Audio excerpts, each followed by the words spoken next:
Untuk pertemuan hari ini kita akan belajar tentang isi kandungan surat At-Takatsur. Masih ingat kan ya lafal surah At-Takatsur? Sambil mengingat, Bu Guru akan mengupas kembali tentang lafal surat At-Takatsur.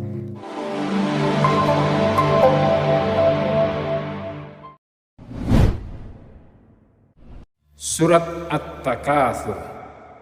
A'udzu billahi minasy syaithanir rajim. Bismillahirrahmanirrahim.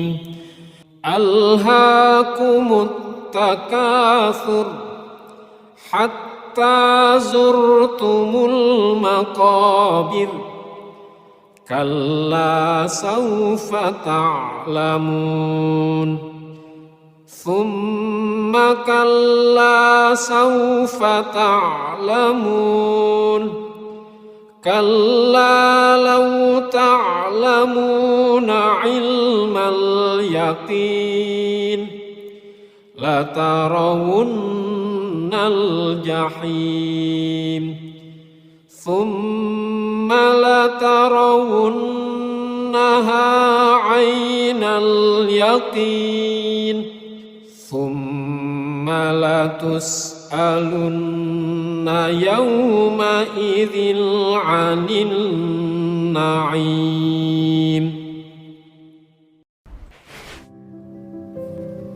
Baiklah, untuk sekarang kita akan masuk ke memahami isi kandungan surah At-Takatsur. Seperti yang kita ketahui bersama bahwa surat At-Takatsur adalah surat yang ke-102 dan terdiri dari 8 ayat.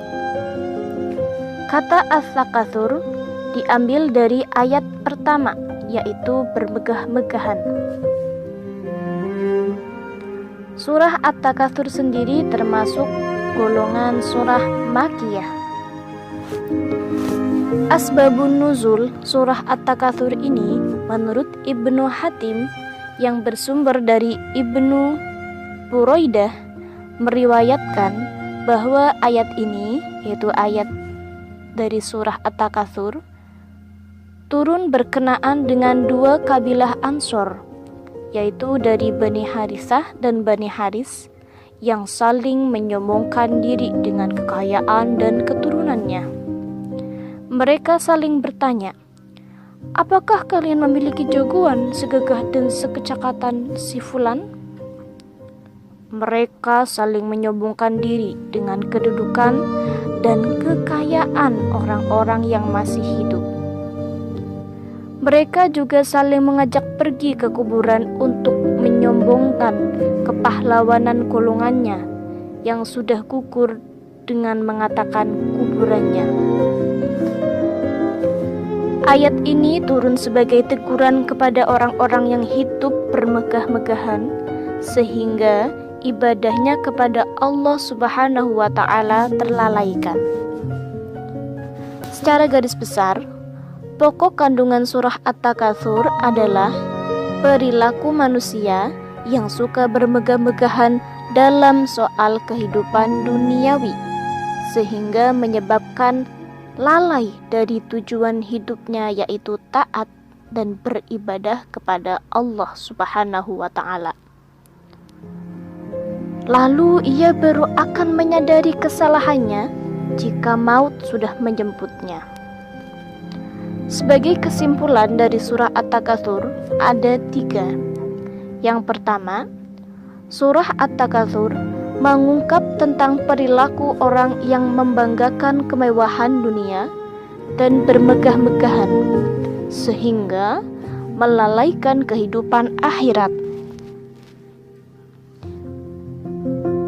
Yang kedua, orang yang berperilaku bermegah-megahan menganggap bahwa ia akan memperoleh kenikmatan yang abadi.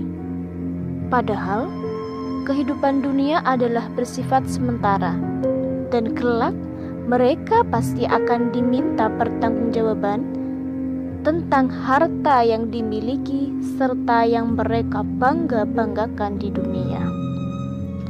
Yang ketiga, surah At-Takatsur menjelaskan tentang ancaman siksa, yaitu berupa neraka, tempat bagi orang yang suka bermegah-megahan dan membanggakan harta sehingga melalaikan tujuan kehidupan hakiki kelak dan akan berada di neraka jahim. Tentu setelah kita belajar surat At-Takatsur, ada hikmah di balik akibat perbuatan tercela, yaitu bermegah-megahan. Lalu bagaimana, Bu? Cara atau penerapannya kita harus mampu menghindari perilaku tercela bermegah-megahan itu bagaimana, Bu?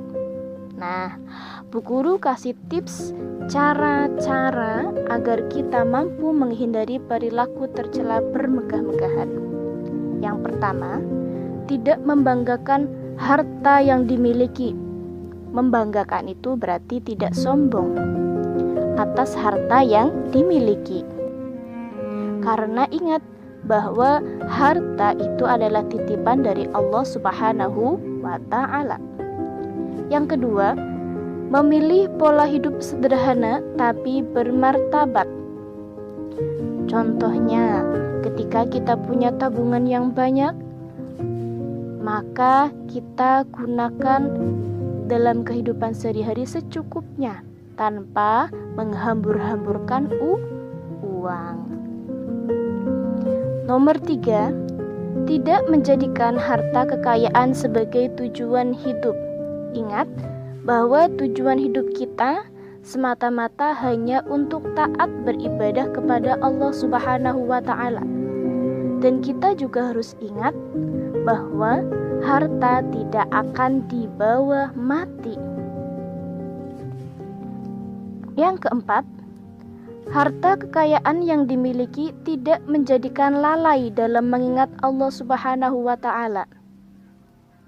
Yang kelima, bersikap selektif dalam mencari harta dengan tidak menghalalkan segala cara.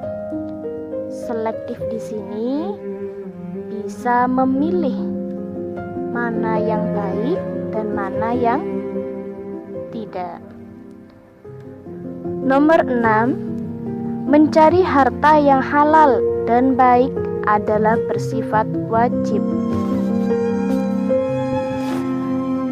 Sekian materi dari Bu Guru, semoga materi ini bermanfaat untuk semuanya ya.